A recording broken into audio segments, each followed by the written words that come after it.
Unit 3 3.2 activity time. Listen, tell and show. सुनो, बोलो और दिखाओ।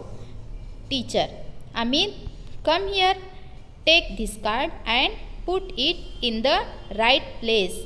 टीचर अमित से कहते हैं, अमित यहाँ आओ और एक कार्ड लो और इसकी सही जगह पर रखो।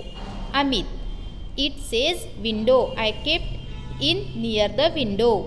अमित कहता है, टीचर इस पर खिड़की लिखा हुआ है और मैंने इसे खिड़की के पास रख दिया। विंडो यानी खिड़की। Teacher: very good. Teacher Amit से कहते हैं, बहुत अच्छे। फिर अमित कहता है, अमित थैंक यू टीचर, यानी शुक्रिया teacher. Teacher: Roshan, come here, where is the board. फिर टीचर रोशन को बुलाते हैं और रोशन से कहते हैं, बोर्ड कहाँ है, दिखाओ। रोशन: हियर इट इज़ टीचर, यानी बोर्ड यहाँ पर है। Teacher: good. टीचर कहते हैं रोशन से, बहुत अच्छे। Roshan: thank you teacher. Roshan teacher से कहता है, शुक्रिया टीचर। लुक एंड से। देखो और बोलो। अब मेरे बात दोहराओ।